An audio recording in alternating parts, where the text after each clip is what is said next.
మీ పిల్లల భవిష్యత్తును దిశానిర్దేశం చేసే విద్యా మహోత్సవ్ Dream9 మీడియా ఆధ్వర్యంలో ఈ ఫిబ్రవరి 1న మన ఖమ్మంలో జరగనుంది. పెద్ద ఆయన చెప్పారు అని ఒక పొలిటికల్ గా వాళ్ళకి నెంబర్స్ అనేవి పేపర్ల మీద రాసిచ్చారు, వీళ్ళ చెయ్యండి, పేపర్ మీద హ్యాండ్ రైటింగ్ దాంతో రాసి ఇచ్చి ఆ తర్వాత వాటిని తీసేసుకున్నారు. వాళ్ళని ఇవన్నీ నేను మళ్ళీ చెప్తున్నాను, ఇదంతా రాజకీయంగా దుమారం లేపడానికి ప్రయత్నం చేస్తున్నారు. రాజకీయంగా కేసీఆర్ గారి కుటుంబాన్ని వీళ్ళందరినీ కూడా ఇబ్బంది పెట్టడానికి చెప్తున్న వార్తలే తప్ప, ఆరోపణలే తప్ప ఇందులో వాస్తవాలు లేవండి. నేను మళ్ళీ రిపీట్ చేస్తున్నాను, మళ్ళీ మీరు 10 సార్లు అడిగిన ఇది చెప్తా, ఏ ముఖ్యమంత్రి కూడా పలానా నెంబర్ ఉంది అని చెప్పారండి. ఓ పెద్ద ఆయన చెప్పరు, రాసిచ్చారు. ఇప్పుడు సంతోష్ ఈ రోజు అటెండ్ అవుతున్నారు, సంతోషే ఆయన నెంబర్లు ఇచ్చారు, ఆయనే రాసిచ్చారు అనేది. ఒక మాజీ రాజ్యసభ సభ్యుడు, ఆయన రాసిస్తే ఎవరైనా చేస్తారా? సంతోష్ రాసిస్తే ఎవరైనా ఈ నెంబర్ పెట్టున్నట్టు పెడతారా? ఫ్యామిలీ కదా, సీఎం కి అత్యంత సన్నిహితంగా ప్రతిరోజు ఉండేటువంటి ఒక పర్సన్. నాట్ పాసిబుల్ అండి, అట్లా చేయరు. అంటే పోలీస్ ఆఫీసర్లు వాళ్ళు రాజకీయ నాయకులు ఇవాళ ఉంటారు, రేపు పోతారు కవిత గారు. అంటే వాళ్ళు ఈరోజు అధికారం ఉంటారు, రేపు ప్రతిపక్షాలు ఉంటారు. కానీ 30 సంవత్సరాలు ఉద్యోగాలు ఉండాల్సింది ఎవరు? Police officers. బట్ అదే పోలీస్ ఆఫీసర్లని టార్గెట్ చేస్తున్నట్టున్నారు. సిట్లో అధికారులు ఒక 6 నెలల్లో రిటైర్ అయిపోయే వాళ్ళు, మా ప్రభుత్వం వచ్చింది తర్వాత మేము చూసుకుంటాం, మీరు ఇష్టం వచ్చినట్టుగా ఆడకండి, వాళ్ళు ఆడిస్తున్నట్టుగా మీరు డాన్స్ చేయకండి రిక్వెస్ట్ చేస్తున్నాం. చేతులు జోడించి పోలీస్ ఆఫీసర్లకు మేము రిక్వెస్ట్ చేస్తున్నాం, దయచేసి చట్టబద్ధంగానే పనిచేయండి, మీరు రాజకీయ ఒత్తిళ్లకు లొంగకండి.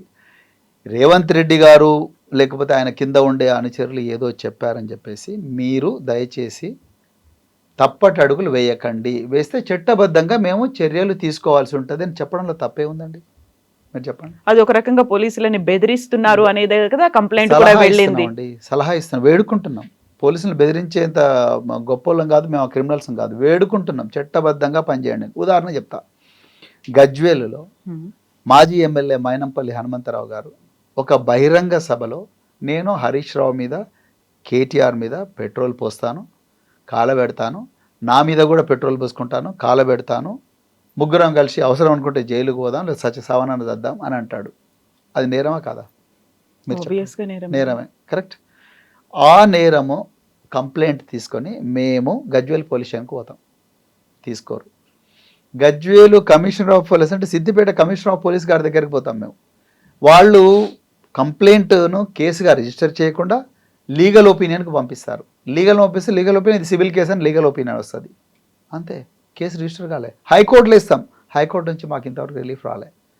అంటే నేను మీరు ఎందుకు చెప్తున్నా అంటే, నిజంగా సోమోటోగా కేసు రిజిస్టర్ చేయాలి. రేవంత్ రెడ్డి గారు మీరు తప్పు చేస్తున్నారు, మేము మీ ఇంటి ముందర ధర్నా చేస్తామంటే మీరు రేవంత్ రెడ్డి మీద ధర్నా చేస్తారా, ఆ మాట అంటావా అని చెప్పి గాంధీ భవన్ నుంచి కంప్లైంట్ వస్తేనే వెంటనే కేసు రిజిస్టర్ చేస్తున్నారు. ఏసీబీ ఆఫీసు నుంచి తెలంగాణ భవన్కు రోడ్డు మీద నడుచుకుంటూ వస్తుంటేనే కేసు రిజిస్టర్ చేశారు.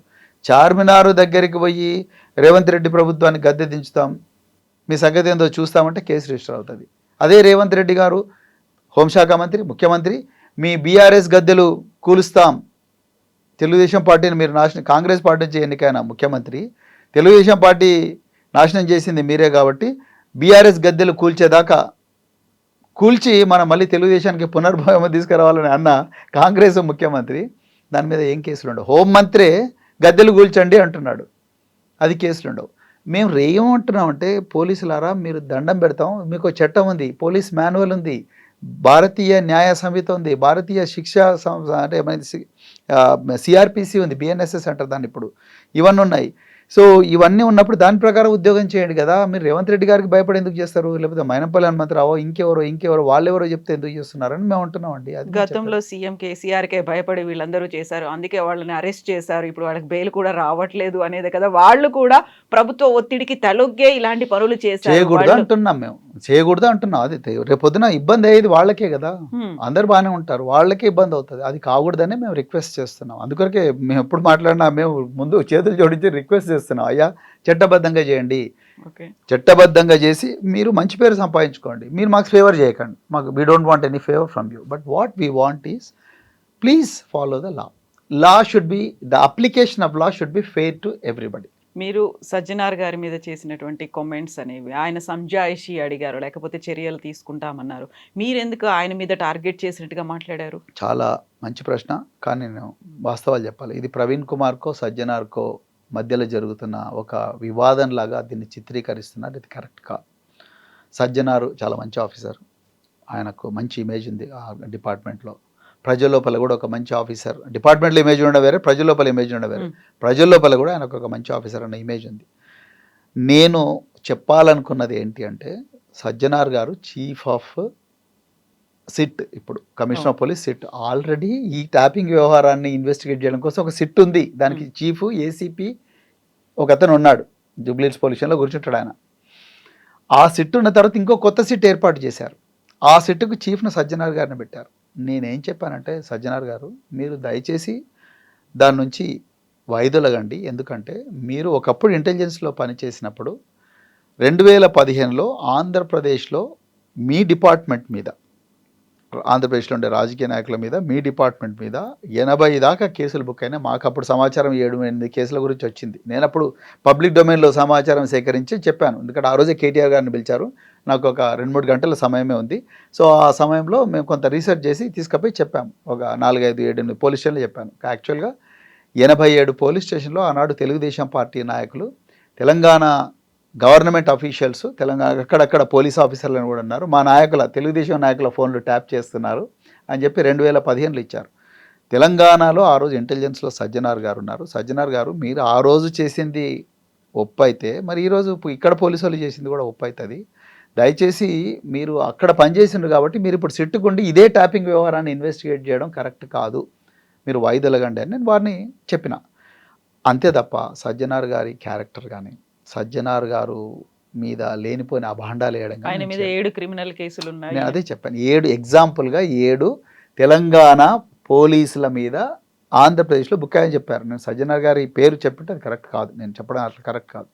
కానీ తెలంగాణ పోలీసుల మీద, కానీ ఆ రోజు తెలంగాణ పోలీసుల్లో నిఘా విభాగంలో సజ్జనార్ గారు కూడా డిఐజీగా ఉన్నారు, సజ్జనార్ గారు ఐజీగా ఉన్నారు. సో నేను అట్టేటప్పుడు మీరు ఆ రోజు ఏ నిఘా విభాగం అయితే ఆ రోజు ఆంధ్రప్రదేశ్లో మీరు మా ఫోన్లు ట్యాప్ చేసినని ఆరోపణలు ఎదుర్కొన్నారో, ఆ నిఘా విభాగంలో మీరు డిఐజీ ఐజీగా పనిచేసి ఇప్పుడు మీరు సిట్టుకు చీఫ్గా ఉండడం అనేది అది కరెక్ట్ కాదు. ఆ రోజు మీరు చేసింది ఒకవేళ నిజమై ఉంటే ఈరోజు ఇక్కడ పోలీసు వాళ్ళు చేసింది తప్పెట్లవుతుంది. అందుకొరకు మీరు మీ ఓన్ డిపార్ట్మెంట్లో పనిచేసిన ప్రభాకర్ రావు గారిని, మరి ముఖ్యంగా ప్రభాకర్ రావు గారిని ఇన్వెస్టిగేట్ చేయడం కరెక్ట్ కాదు అని చెప్పి నేను చెప్పిన.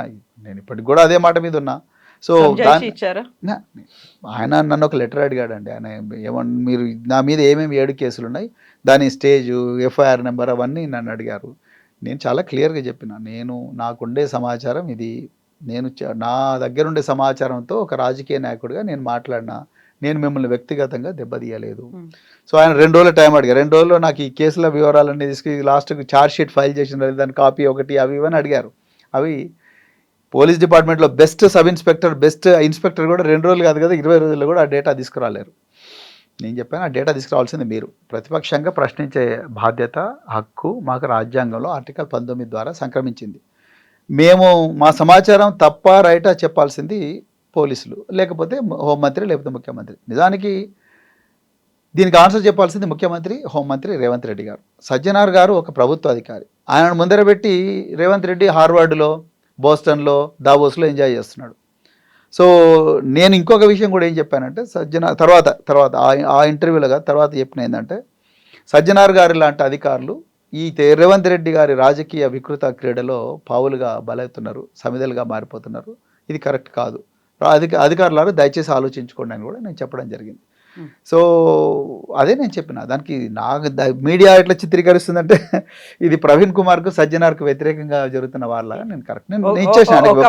ఒక ప్రస్తుత పోలీస్ ఆఫీసర్ మధ్య జరుగుతున్న ఆయన మంచి మిత్రుడు అండి నాకు.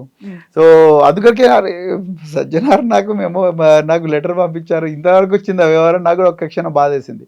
కానీ ఆయన అఫీషియల్గా ఆయన చాలా తీవ్ర మనోవేదనకు గురైనట్టుంది ఆయన పేరు చెప్పంగానే. సో నేను ఎక్స్ప్లెనేషన్ ఇచ్చాను. ఆ రోజు మీరు ఇంటెలిజెన్స్లో ఉన్నారు కాబట్టి నేను మీ పేరు తీసుకున్నాను, అంతే తప్ప మీకు వ్యక్తిగతంగా లేదని అదే రాసి పంపించిన. సో ఆయన 2 రోజుల టైం అడిగా, నేను 1 రోజులో రాసి పంపించాను. సో ఆర్ఎస్ ప్రవీణ్ కుమార్ గారు ఏంటి ఫుల్ ఫ్లెడ్జ్డ్ గా పొలిటీషియన్ గా ట్రాన్స్ఫార్మ్ అయిపోయినట్టేనా? మీలాంటి వాళ్ళు గైడ్ చేస్తే ఇంకా బాగా అవుతాం.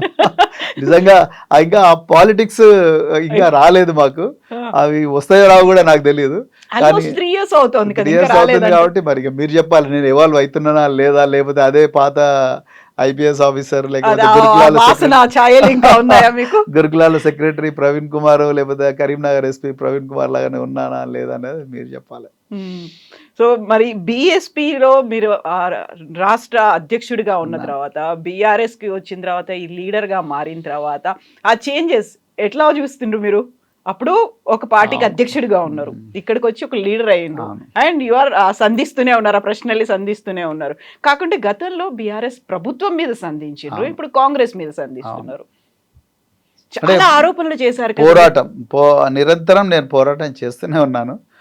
సో ఆ రోజు నేను బీఎస్పీ రాష్ట్ర అధ్యక్షుడిగా ఉన్నప్పుడు రాష్ట్రంలో ప్రజలు, ప్రతి ముఖ్యంగా నిరుద్యోగులు చాలా ఇబ్బందులకు గురైనరు. వాళ్ళందరికీ ఒక గొంతుగా నేను మారినమాట వాస్తవం. ఎందుకంటే నా దగ్గర ఒక స్పష్టమైన సమాచారం, టీజీపీఎస్సీ నుంచి పేపర్ లీక్ కావడం, గ్రూప్ 1 పేపర్ లీక్ కావడం, కాళేశ్వరంలో అవినీతి అవన్నీ అని అన్నాం మేము ఆ రోజు. అంటే ఆ రోజు పోరాటాలు అన్ని ప్రతిపక్ష పార్టీలు ఏ విధంగా అయితే పోరాటం చేసినాయో ఆ విధంగా మేము పోరాటం చేసినాం. కానీ రకరకాల కారణాల వల్ల బీఎస్పీలో అగ్రనాయకత్వంతో నాకున్న కొన్ని డిఫరెన్స్ ఆఫ్ ఒపీనియన్ వల్ల నేను బయటకు వచ్చాను. బయటకు వచ్చిన తర్వాత బీఆర్ఎస్ పార్టీలో ఉన్నాను. నేను బీఆర్ఎస్ పార్టీలో ఎందుకు చేరిన అనేది కూడా మీకు ఇంతకుముందు కూడా చెప్పాను. ఇప్పుడున్న పరిస్థితుల్లో తెలంగాణ వాదం, బహుజన వాదం రెండు కలవాల్సిన అవసరం ఉన్నది. కలిస్తే రాష్ట్రానికి న్యాయం జరుగుతుంది అనే ఉద్దేశంతో నేను కేసీఆర్ గారు ఆహ్వానించారు. నేను వెంటనే పోయి జాయిన్ అయిన తర్వాత నేను బీఆర్ఎస్ పార్టీలు, ఇప్పుడు పార్టీ కేటీఆర్ గారు, హరీష్ రావు గారు, కేసీఆర్ గారు, వీళ్ళందరికీ మిగతా సీనియర్ నాయకులందరూ కూడా నన్ను కేర్ఫుల్గా గైడ్ చేస్తూ ఏ విధంగా ముందరు పోవాలి, ఏ సమస్యల మీద మనం ఏం మాట్లాడాలి, మన పార్టీ లైన్ ఏ విధంగా ఉంటుంది అనేది కూడా కేర్ఫుల్గా గైడ్ చేస్తున్నారు. నేను కూడా నేర్చుకుంటున్నాను చాలా ఫాస్ట్గా. సో రాబోయే రోజుల్లో ఇంకా మంచిగా ఎవాల్వ్ అవుతాయని అనుకుంటాను. That is the hope with which I'm working.